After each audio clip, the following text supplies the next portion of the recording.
the longer you do this job, the more you look at it, you can kind of see what good is. The more you're surrounded by it, you can see what traits and attributes people have. That goes a long way towards being successful. Australian PGA golf professional and high-performance coach with over 15 years' experience in elite player development, known for building clear, tailored programs that help athletes excel technically, tactically, and mentally, Wickstein remains a key figure in South Australia's golf high-performance landscape. You're not going to be consistent. You're going to hit it in the bushes. You're going to hit it in the water. You're going to three-putt. That happens all the time. But if you know the processes to run before that happens, then it's obviously less likely to happen. All right, welcome back to another episode of the Teabaggers podcast, episode 31. We've got a very special guest, Adrian Wickstein, the High Performance Director at Golf Australia and teaching pro at Kooyonga Golf Club.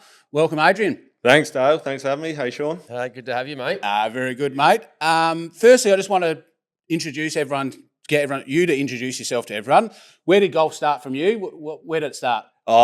Way back when I was a young fella, my old man played golf at Thaxted Park. Yep. So I started running around with him, chasing him around on a Saturday afternoon while he was out there playing, and I'd just grab a little club and just go whack balls along the fairway when I was probably about 10 or 12, I reckon. Was that when it was called the Goat Track then? Because it has come a long way, the old Thaxted Park. It has come a long way, yeah. It was iconic for that, wasn't it? Yeah, it was always, I don't know, I've always enjoyed playing there. We love it too. One of the tricks that we did find out about after a couple of years, that all the new greens are sloping back towards the clubhouse. Yeah. And once you do work that out, they've actually got really tough greens there for the odd amateur. Yeah. But yeah, once they all slope back to the clubhouse, you can get a bit understanding. Good little insider's tip, that one. Yeah. And they get the greens so fast. They do. We used to play on a Friday and they'll double cut it for a Saturday round, and off that first, we'd get it above the pin and then it would come back down and we'd have 5 putts just to get going on the first hole. Yeah, nice. Yeah. And the Vines at the moment, I was up there this morning for the SA Amateur. Yep. And they are lightning up there as well. They're always. The course is up. The Vines is in pure condition at the moment. Yeah, awesome. Just going into spring, so the grass is growing and being able to get the mowers out. So, very good. Yeah. Did you have aspirations to be a pro as a young fella then, whacking them around Thaxted? Not really. Golf was on the back step for me. I played a lot of footy, a lot of cricket. They were my two main sports, and cross-country running back in the day. Yep. Through primary school and then into high school. And then I had a bit of a hip injury when I was 15, 16. Had a slipped epiphysis, so ball and socket joint. Right. And that started to slip around. So footy, they told me couldn't play anymore. And I was over, career over. Loose term of career. No, we can all cling to that now that we're retired. I did play junior footy at Westies and Edwardstown and Sacred Heart, and then cricket for Glenelg Cricket Club and Sacred Heart as well. So like to think I was did every sport. Tried a bit of everything, And then when I was about 16, got stuck into the golf and thought I was better than what I was, and thought I'd have a crack at being a pro, and obviously didn't work out. And I was like, what's next? And started my traineeship at Glenelg Golf Club. Yeah, and when did you start that? What age were you when you did your traineeship?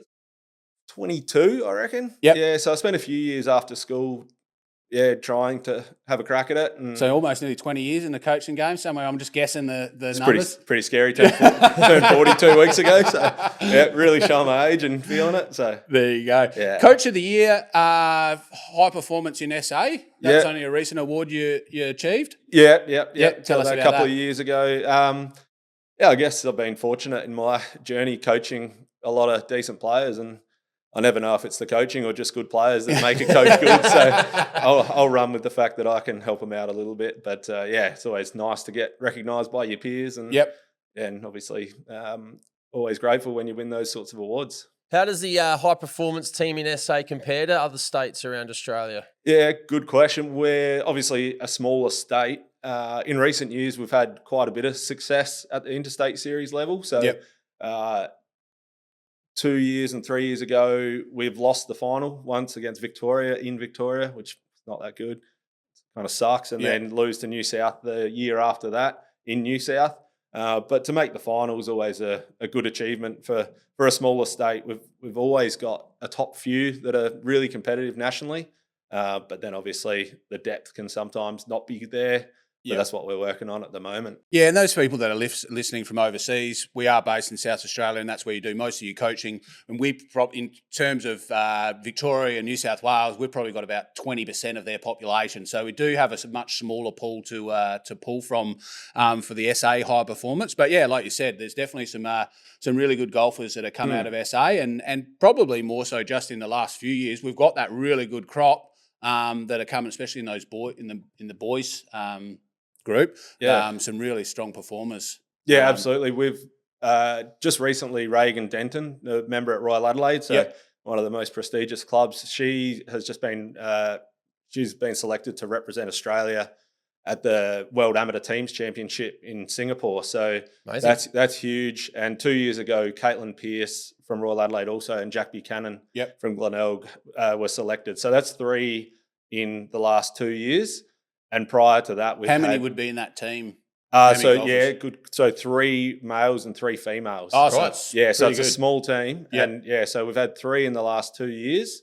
And before that, we'd had 4 since 1965 or something like that. So it's kind of pretty cool just to see them come through and get to represent Australia on the world stage and South Australia while they're at it. Absolutely. Yeah, cool. Obviously, it's a lot of the stuff you're working with is the juniors and a lot of the more of the senior guys that are coming through. Mm-hmm. How do you sort of spot that real potential? What separates the raw talent to someone that's just a good young golfer? Yeah, it's such a good question. And if anyone knows the answer to that, please let me know, because I'll happily take some advice on board. I don't know, experience in the game, the longer you do this job, the more you look at it, you can kind of see what good is. Yep. The more you're surrounded by it, you can see what traits and attributes people have that goes a long way towards being successful.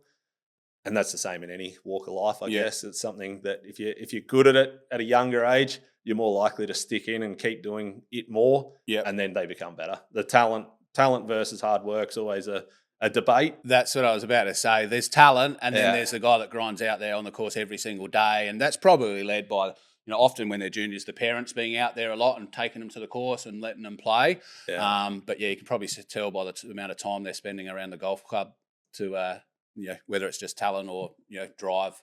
Yeah, exactly. And it is the hard work that is required, and even the talented ones, they may have to still work hard, but just less period of time. So they may have shorter practice sessions historically. Yeah. Those less talented might have to work a bit harder to get the same outcomes.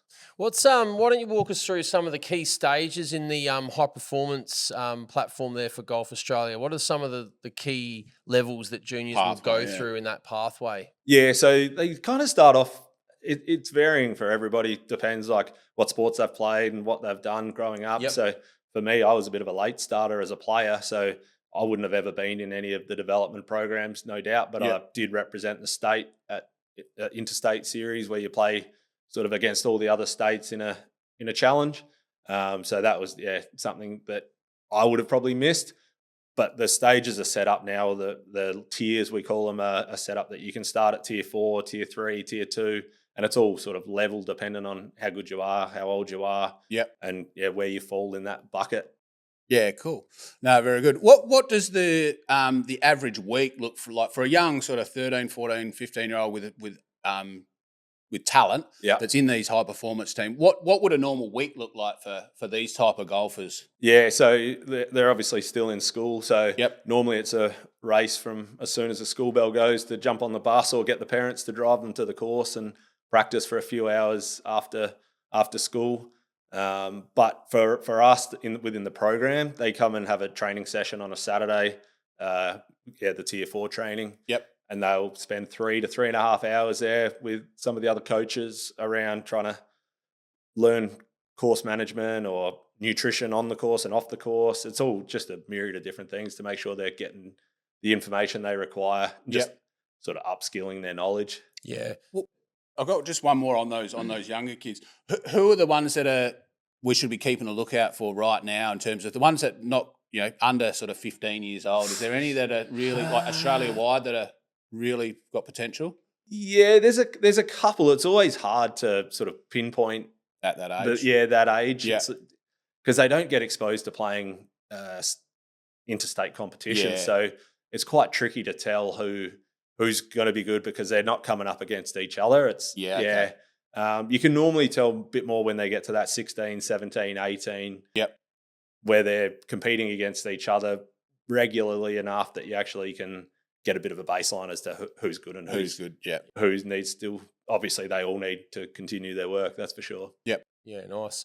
How much of your role is helping these kids balance the work-life balance between high performance golf, school, social? Do you have a lot of input with trying to make sure they've got the key balances there? Yeah, massively. That's a big part of what I do. A lot of my job is sitting down with them, having these discussions around how's school going. Do you need any assistance with anything?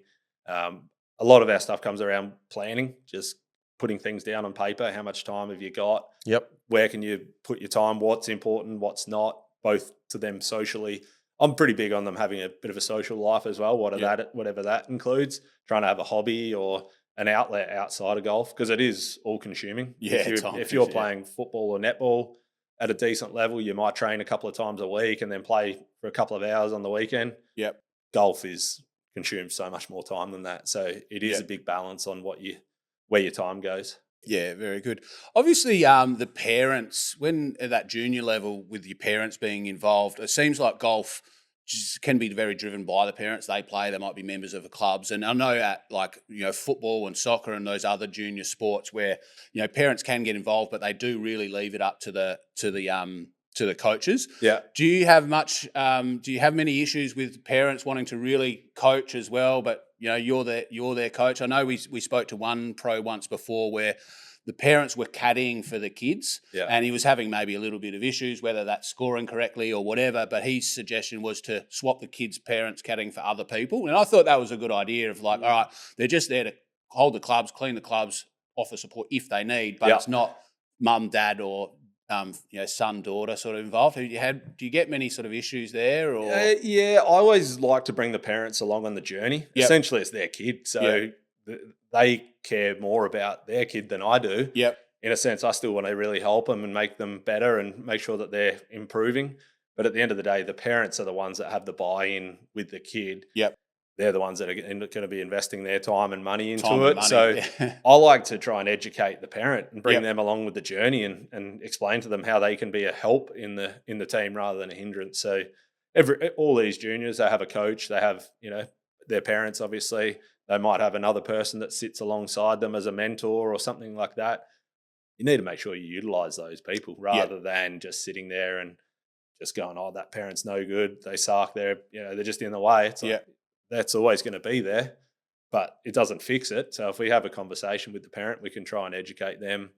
And like you said, a lot of the junior tournaments now, they don't allow the parents to caddy. Oh, okay. Yeah, which is huge because the kids then learn rather than just listening to execute. Yeah. I can caddy for any of the players that I coach that in that young development age and just be like, I'll do this, and they'll listen. Yeah. Whereas, how do you learn? And some people take feedback from their parents well, and I've got one kid that. One of my sons, he loves me helping him, where the other kid, he just doesn't want anything to do with it. That's what I was going to say. It could be detrimental to him. That the parent says something. They think, what would you know? I'm going to go the slow stinger here. I'm not listening to you. So. Yeah. And you know what? That's the stuff that I love is when the kid is like, I'll show you, you've got no idea. Yeah. They're the kids that I like because when they're saying that to their parents, because it's like they're not afraid of the stage. They want to stand up rather than, what do I do here? And, they actually get it stuck into it. That's for general golfers, I think. That's where a lot of people miss is they play too conservative a lot of the time. They just climb back into their shell. If that's what you're trying to achieve, you're probably not going to get better. Yeah. You might hang around the same spot, might feel better because you don't stuff up as much, but at the end of the day, how do you keep achieving more, even if you're just a punter golfer playing socially? Yeah. So you're encouraging us if really we're in the trees, go for the green. Just send it. This is the type of coaching we need, Dale. Because what do you want to do afterwards when you're sitting around having a chat afterwards? Do you want to tell them about that? Flush 4 on over the trees to 2 foot. Or I chipped it out sideways and hit it on the green and 2. It's boring. So if you're playing golf and you're playing for fun, you gotta chase it a little bit. That's a change my attitude now. That's good. It's what we need. Anyone can dink it down there and have their 32 Stableford points or whatever. No, we're not No out good. here You for want to that, have are we? 42 and 52. that's it. Yeah, exactly. Yeah. Good. Mate, so you've been in the game a while, as we spoke about. How has technology changed your role and, things like TrackMan, biometrics and those type of things? How has that evolved your position and how you teach people along the way? Yeah, have to stay upskilling. You Yep. can't sit still in this game. Otherwise, no matter whether you're a player trying to get better or a coach, if you're sitting still, everyone's going past you. So you have to make sure you're into it. I use TrackMans, like launch monitors, biomechanics. We are getting into using ChatGPT and AI now in a lot of different ways. There's a lot of opportunities out there to actually make sure you're staying at least with the game. Yep. Especially dealing in the junior space. They're going to know it before I know it. So I've got to make sure I know It's enough. accessible now. I need to information. know enough. Otherwise, the kids will be like, they'll look past you and be like, you don't know what you're talking about because they've seen it online or they've seen it somewhere else. So, it's just the information's so easily accessible now. Yeah. A big part of the thing which we know technology can lack is the connection piece. Yep. And that's where I think in golf where we need to make sure that we're staying connected to our athletes and Because how much of the, like the YouTube coaches and that, do you get people come to you, like your players, and say, well, I watched Rick this. Shields Rick Shields said this, so I'm going to do it like that. And you're like, nah, listen, for you, it's more specific. Do you get a bit of that happening? They're my favourite conversations because as soon as they say that, I know I've got them hooked because they're into it. Dr. Google will tell you you've got something that's really bad wrong with you if you type in, I've got a headache. So, YouTube's a coach's friend, I reckon, because it creates confusion when you don't know how to tailor it and point it to yourself. If you're getting information, it's broad and generic. And that was one of the things. We had a lovely coaching session with you once before, and Sean and I used to play out the back here on the sim, and we'd coach each other. You got to do this, mate. You got to do that. And then we had a lesson with you, and you told me something completely different to him. So we're fucking useless. And that's why you guys sell clothing and do a fucking good job of that. And I'll sit there coaching golf. Exactly. So you're working down there at Kooyonga. Now they had a really big upgrade maybe a year and a bit ago. Now when you sort of came over, tell me a bit about the facility down there. Probably one of the best in the state right now. Yeah, it's a world-class facility. So 2 indoor bays, a putting studio. There's a full undercover range with synthetic turf and then obviously turf at a pitching green that's 100 metres long with a huge expansive area to put pins on. And it's just, it's such a good spot to work out of. And the culture down there is awesome in the academy there with the other coaches. Yep. I don't get to spend a heap of time there, but when I do, I definitely enjoy it. That's for sure. Yeah, awesome. So with that, I guess, talking high performance and facilities like that, what's an age where you start to introduce like mental performance training with kids? Because, anyone can grab a club and have a hit on a footy oval, but once you're coming to elite facilities with elite coaches, when does the mental side get put into it? From the junior aspect? Yeah, good question. Normally younger than what most people think. Yep. But normally for our program, we do a lot of group sessions. So where we're trying to just teach them the skills behind it. People think of psychology a lot of the time as there's something wrong with you or there's something that's not quite going right. We just look at it as a growth. You go to the gym to get bigger and stronger. You're going there to grow your library of ways to deal with issues when you're traveling on the road or playing shit or whatever it comes with it. Yeah, we probably 15 would be the age where we would get them into group sessions and then see where that branches off from there. If they have a relationship with the psych and they feel like they need that bit of extra pointed information. But a lot of our time for that is they can help with the why. Why do you play golf? They can help frame things rather than just being like, if you're nervous on the first tee, breathe in, breathe out. It's like we do a lot deeper than that. Which is where people don't. That's where a lot of people think it's going to go.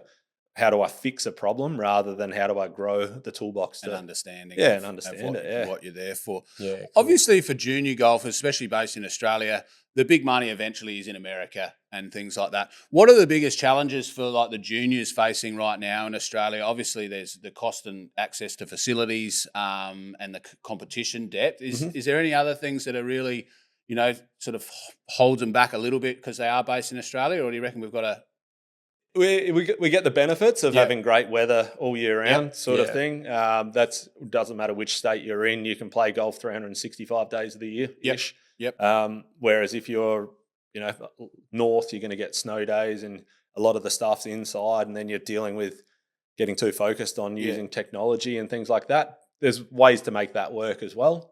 I think we're pretty fortunate in that space that we do get to play golf all year round. Yeah, it was one thing when we started this business and they were like, sending stuff to Canada, and they're like, the season's about to finish. Like, what do you mean golf season? We just play all year round. But then the course is shut as soon as the sno comes in, and it's a 6 month season. We get customers in Europe, they'll buy stuff over Christmas, they won't use it till July. Yeah. And they'll say, I love your polo. And we're like, we sent you that months ago. They're literally under It's out of season now, order a new one. Exactly. But with that, the biggest challenge is the travel. Obviously, if our athletes are going overseas, the expense, but also being away from home.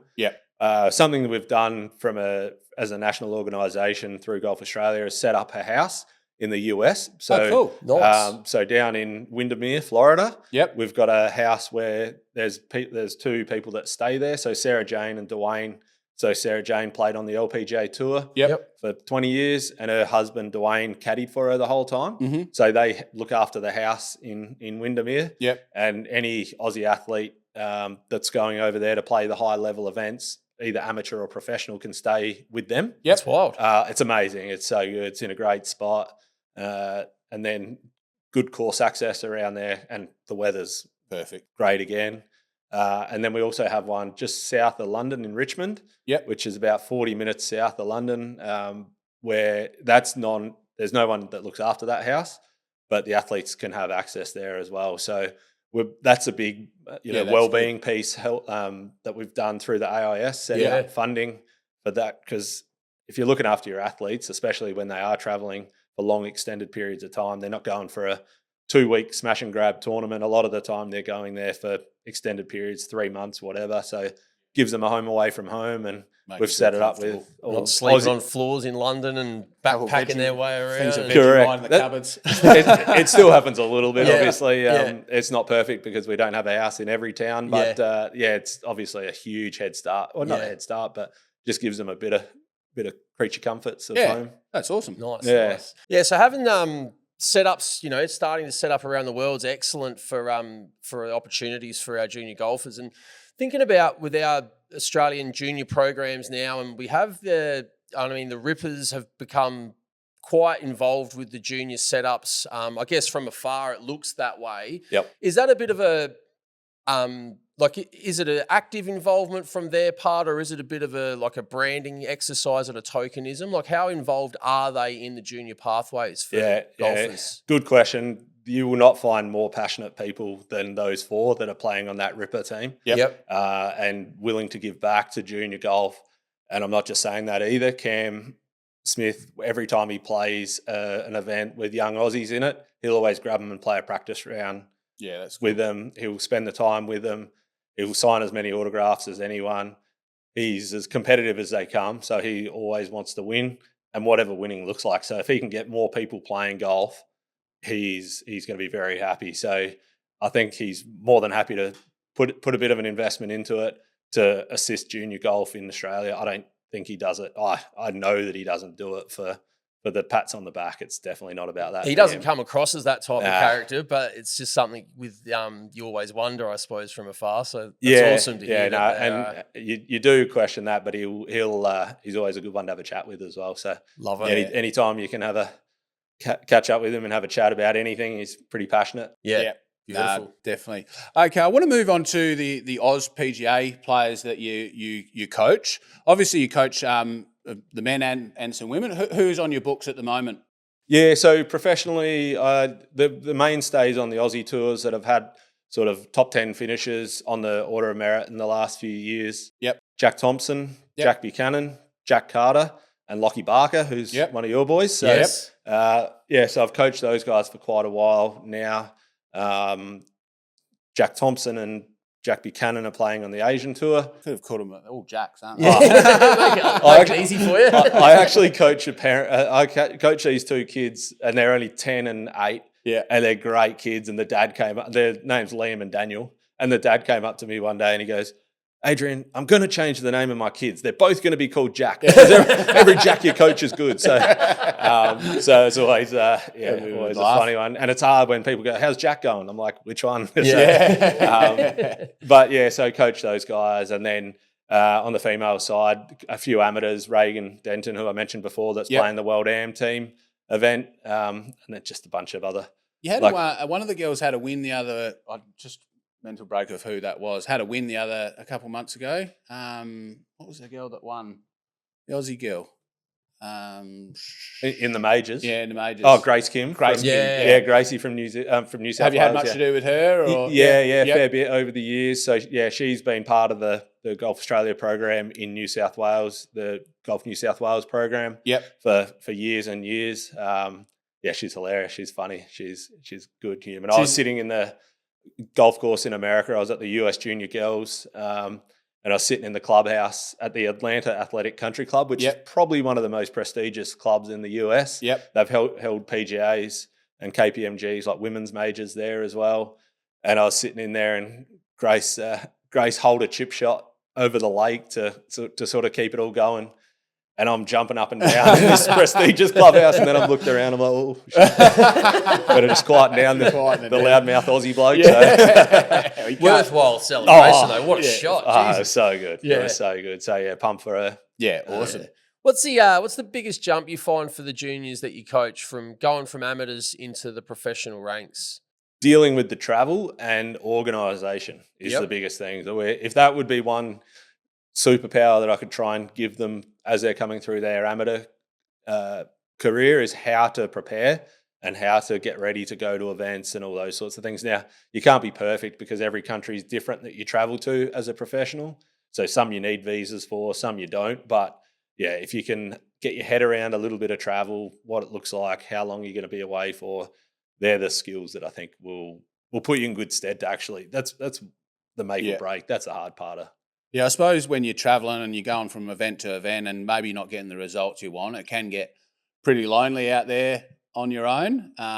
So obviously having those sort of supports as they take that progression from amateur golf to your junior golf to pro golf, is a big help. Obviously the Aussie PGA season's coming up. The big events, the cornerstone events, are you getting involved down there? You're going to be travelling, you're going to be at those? Yeah, I will. So WebEx Wollonga home game. So I'll definitely be there. I was there last year. It was such good fun watching local Jack Buchanan win that one. So I'll be there for a period of time for that. I'm not flying out the Sunday to go to Spain with the three Jacks that I just mentioned before. They're going over to DP World Q School or the European Tour Q School. So I'm going to head over there with them to help them for a couple of weeks of second stage and then final stage. And then I'll go to the Aussie PGA in Queensland and then the Aussie Open in Melbourne, which should be interesting with McIlroy there. With McIlroy. Royal Melbourne. He's already said he doesn't really care about golf anymore. He just wants to play where he wants to play and retire when he wants to retire. So I'm sure he's getting a little clip helping on the way hand through. to come down. He's going to play in India later in the year as well. So he's good. It's good to see him get out there and play. It feels like golf in Australia in terms of that pro level sort of really took a hit through COVID because of the travel restrictions. And it's only really just coming back. Like we did see, obviously, Tiger Woods back in the day. Spieth used to come out regularly. But we haven't really had the big name Americans or people playing on that PGA Tour come out. And it seems obviously with Rory this year. Did we have anyone last year? A couple of the live guys. Yeah, Joachim Niemann's come out a few. He's come out a few times. Say he'd probably come out again. Now with the start and the Masters attached to it, hopefully they can pull a few more of those live guys to come out and play. Because obviously, I think we're lucky now. We live in Adelaide. We get to see the live event here up close and personal. I think we do get a bit unlucky that none of the Americans really want to come out to play here unless they're getting big dollars thrown at them. The tax on winning an event in Australia, it's a 2 million Aussie event. They're going to lose 50% of it. Nearly. Lose 50% of that. It's not worth their time, but you hope they see the value in the event and supporting golf in general. Which is where a few of the internationals have come out. And that's why I think McIlroy and others are trying to grow the game outside of America because the Americans will grow it inside America. Yeah, that's right. Which is pretty cool. Hopefully those internationals can spread the love a bit. Yeah, absolutely. It's exciting, isn't it? We can't wait for it. Yeah, are you guys going to go Aussie Open? We hope so. It's always around that November Yeah, time. First week of December. Yeah, so it's Black Friday for us, which is our yeah. busiest week of the year. It's always right on that time. We always plan to, and then it gets hectic. We're always for us. hoping if it's Lockie or, when Campbell back in the day, if We'll they're fly having in a on run, that Sunday. we'll fly in for the glory on the Sunday, hopefully. So Just for the trophy shot. Yeah, we'll definitely make the trip Love if it, he's love contending. But when you were working with some of the established pros, like, say, Jack Thompson, or if you've worked with Wade Ormsby in that, what are you sort of working on with them in their game compared to what you'd work with someone that's sort of just starting out or just, at a scratch level, say, for instance? Yeah. Similar things, to be honest. Nothing. There's nothing groundbreaking out there that you're trying to do. Everything is consistency. Yep. How do you be consistent? Everybody wants consistency, but they won't be willing to put the time in to do things consistently. I think that's a big miss where people don't spend enough time reiterating what they're doing and practicing the good things. It doesn't have to be for long periods of time. And that's whether you're a 25 handicapper or a professional. It's just being diligent with what you do is something I feel pretty strong about. Yeah, that's where you can just improve so much so quickly. Yep. Consistency. Yep. You're not going to be consistent. You're going to hit it in the bushes. You're going to hit it in the water. You're going to 3-putt. That happens all the time. But if you know the processes to run before that happens, then it's obviously less likely to happen. Yeah. Yeah, awesome. Obviously, the women's game in Australia, they did separate the Australian Open from that. For the last few years, they've had a mixed event, which... That was brought on by COVID, wasn't it? I think the so. combination of the Open? A little bit. I don't know the full details behind it, but a definite part of it is funding. Yeah. So the government will promote events that have gender equality. Yep. So that's always going to be a benefit if there is. And golf is one of those sports that you can kind of sell together. But yeah, the feedback from some players just wasn't there. Yeah, I think as a viewing point of view, I was a bit the same. It's sort of like you're following the men's, and then all of a sudden, because of the women's is there and theirs is coming up, you do need to cover that. So it's sort of be like we're swapping and changing. If you're trying to watch the coverage, it's just bouncing everywhere. Yeah. There's 2 courses, It's there's two- 2 games. You can't keep up with, someone's on a run now, we don't see him for an hour. Yeah. And It happened a few years ago, Aussie Open at, I think it might have been the Australian, and Adam Scott was making a charge on the back 9, and he basically had nearly finished by the time. I don't think they got a shot of him, and he could have nearly won. Yeah. Just by the way the tee times worked out. I think it was really positive for why it was when it was there, but obviously it's faded out now, going into 2 separate events which is good. I think having the females getting their standalone at Kooyonga is amazing. Well, we used to go to it here all the time when it was in Adelaide. It was awesome. That's a great event. Yeah. And then obviously the men, it's perfect that it's getting showcased at Royal Melbourne. Yeah, that should be good. I think with a huge crowd. The pros I've been talking to, they're loving that. That's at Royal Melbourne. Yeah. They love that. It's so good. Such a good course. Very good. Obviously, do you travel much with your players? Because I know, like you said earlier, they're not just going away for 1 week and coming back. A lot of them are 3-4 months, maybe multiple events. Do you travel much with these guys, or is it obviously a cost that some of these guys, if they're not making cuts, it's an expensive? Yeah. You kind of hope they see the value in it. So yes, the short answer is I 100% do. I'd probably do at least 100 to 120 days, either interstate or overseas, in my job. So yeah, definitely plenty of travel. But obviously, I put my hand up to caddy for them if they want me to caddy. So for Lockie Barker, he played the Dunhill last year, which is at St Andrews, Carnoustie, and Kings Barnes. So I went over there with him, and he said, "Oh, can you caddy for me?" So it's a way that they can offset a cost, because they'd normally have to pay $2,000 US to get a caddy for the week, so they can pay for some expenses or whatever it might be, however it works out with each player, to have me there and I can caddy, which I never, whenever I caddy, I never coach while I'm on the bag. So I'll never say, "Oh, move your ball further back" or move it forward. I'm just there as a bag carrier. Obviously I've done it a fair few times, so I know how to caddy.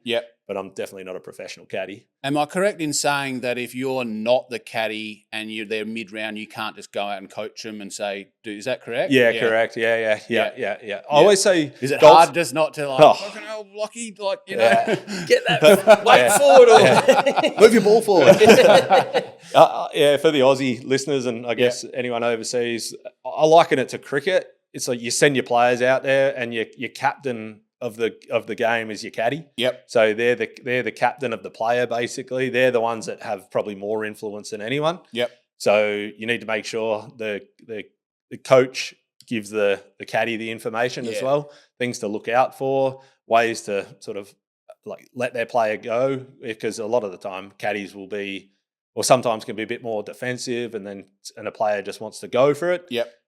If they're good enough, let them go. Yeah, let them go if they're on. But if they're not, if they don't have the shot in the repertoire, you got to have the skill to hold them back. So awesome. I caddied for Jack Thompson in the New Zealand Open earlier this year, and he ran second there. So that was good fun coming down the stretch. That was the one that was with Peaky. He's a legend. He's a good fella. When Buchanan won the SA WebEx event, Peaky was meant to fly back to Perth that night, and he's like, I'm not leaving because I love Butchie and I'm going to stay and watch Butchie. And so he missed his flight back to Perth just to hang out with Butch. So, nice. He's a good fella. So as much as I wanted Tomo to win, if it wasn't him, I was glad it was Peaky. How much work then do you do with the caddies to prepare them to caddy for your players? Because it sounds like you've probably got to give them a lot of feedback. You know, if it's this particular player, are you saying to them now, make sure if he's fallen away, he needs to do this and this, or do you spend a bit of time with that? A little bit. It depends on the player a bit, but a lot of the time now I want to upskill the player to be able to say, here's your job description. This is what I want out of you for this week. If you find that I'm walking too fast, then drag me back or whatever it is. And for the athlete to know what their cues are is a big thing for me. So making sure that they can deliver the message to the caddy, because I'm not going to, and sometimes when they play in Asia, they just have a local caddy that's just there literally to carry the bag.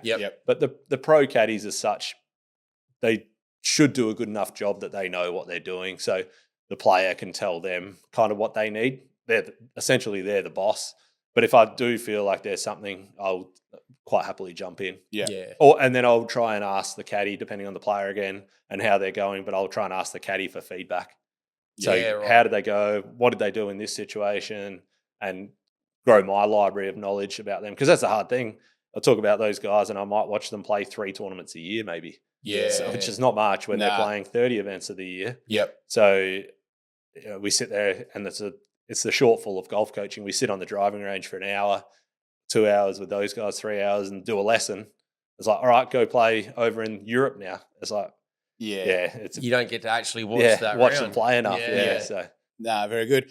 Obviously, you know about the Fairway to Hell event that we've got coming up. We actually leave in 6 days' time, so we're ready to go. Damien Ryder is playing 18 holes of golf across the Nullarbor Links golf course, the world's longest golf course. Now, you were lucky to have the first ever lesson. I think it was probably the second hit he's had, because we did get him to hit a few balls just before you'd come in. But you had a chance to work with Damien.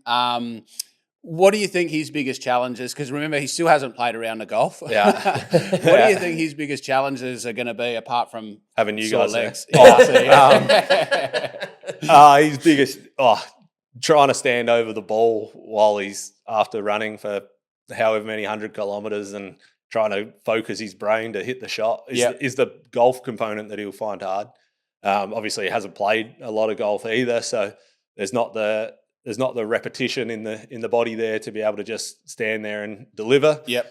But he's a driven bloke, as you can tell, so he'll be all right to get out there and have a crack in. And me and Dale better off like revving him up when he's in those moments, or just trying to leave him to his devices. I don't know. I think he might knock you out if you get too close to him while he's puffing. Make sure we stir him up and make sure he's not I'm a bit conflicted with that. I'm like, I don't know if I want to push him. He said one time, give him a shot of tequila to get him going. We did. Hopefully he doesn't listen to this, but we've got this kids goggle mask, it's like the kids that goes all the way around. It has the the snorkel. We're going to make him play a hole in that just to really fuck him. He might not survive, but that's good content, isn't it? He's not doing enough as it is. Why don't we make it harder for the guy? He's keep it lighthearted. He's he's a funny one. When you crack a joke, he'll get into it. And I think the more you can keep it sort of the purpose while you're there and having fun, and accepting it. I think Is there any go-to things if he is completely knackered? Like we did a little test with him where he pulled my car and then he had 17 shots on the road hole at St. Andrews. Is there any go-to reset for the mind just to pull yourself back in that you can give him? Yeah, play holes that don't have out of bounds on the right hand side's probably a start. It's as wide as fucking anything. So. Just making sure that he, just let it. He's a breathing specialist. I'd just keep telling him. And I think that's what he's planning on doing. Basically, just come in, reset that breath, get the heart rate as low as possible because you know when you're the adrenaline's pumping, trying to do anything in golf's basically impossible. Yeah, I think just like the focus for the golf component side of things will be just the focus to switch into gear. It's like, mate, you've done the hard work for your run here. This is the easy part, even though for him it's the hard part. But I think the more he just goes, okay, let's keep this going now. Yeah, I think he'll be. And obviously, when you have a bad shot in golf, you know you can sort of carry that into the next shot and the next hole. If he has a bad hole, he's got to run 120 Ks thinking about it. I might bring that into my high performance training. You made bogey, what? Yeah. Go on, get running. 20 Ks. Sometimes I make him run to the end of the driving range or something. But that's probably. Do you make him run? Absolutely. Good. Is there much of that's going? We're going back a bit. Is there much of that real fitness? Because you don't really see that in golf. It's like. You know they're doing the gym and the weights, but the real like the running training. Not much. Some of the players run for fun, as a release, but outside of that, there's not a huge benefit in being a runner to play golf. The big parts that the golfers focus on is the recovery. So the guys will all get into ice baths or Normatec boots or the saunas because when you're traveling week on week and it doesn't sound much to play golf, but when you're at a golf course at a tournament, your alarm's going off 5:30 in the morning, you're out there for 8, 9, 10 hours and you're doing it back to back to back. Yeah. It's actually mentally draining as well as physically draining. So if you can put a bit of focus onto that, then I'm sure Damien's got his recoveries lined up of what he's going to do. Beetroot, isn't it?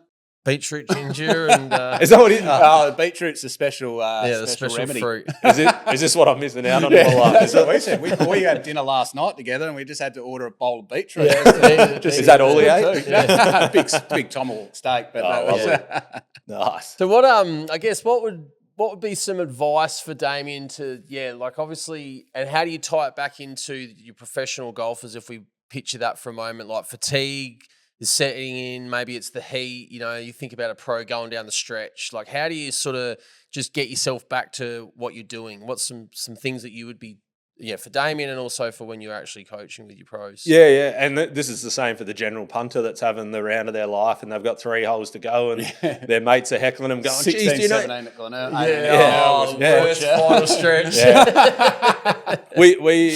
I've been lucky to work with some really good psychs over the time and one of them just bought it. It's pretty simple, but it's competence over confidence. Yep. So if you're competent at something and you can do something, that's better than being confident. So you can be overconfident, be like, I could run 150 Ks a day, but I actually can't. I physically can't do it. So I'm not competent to be able to do that. Yep. But I could be there confident going, easy. So that's a big part of where I like to work with the athletes through the psychs that I've used over the years within the program.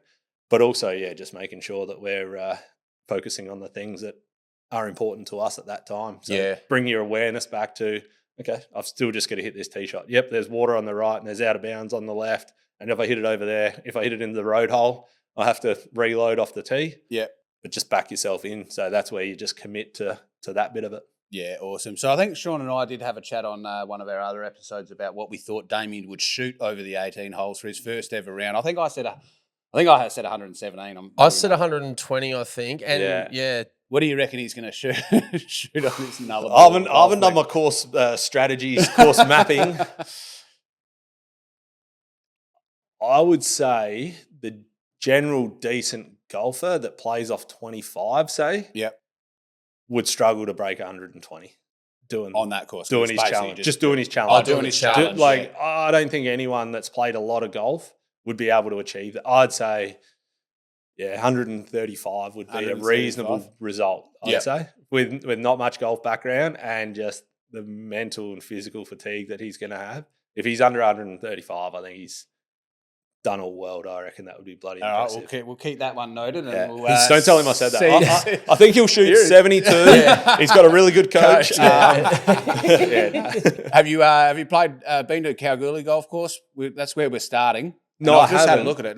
Looks mint. There was Like, a it's cool- WA event. So they play the WA PGA there. So They do. Jack That's- Buchanan won that He last won year that as one. well. that's So right. He The did. red He dirt sort in of- between all these little Yeah. islands of green. yeah, apparently it's a really good course, real strong golf Yeah. course. So like I look at holes like that, and I know it's early on, but he's gonna. Well, one's a par Well, he five, gets one's a par two holes to start before he's ran. So Yeah. the first, he needs to score those 2 holes. We've sort of told him. You need to get a start. four. 17's not going to No, happen. don't. So you're being the parent, are you? Yeah. You need to score well. Don't stuff it up. Don't fuck it up for me, Damien. Get that score. We were on the clock, mate. You got 3 minutes to play this hole. Pushy parents. I told him he'd be better off without you guys.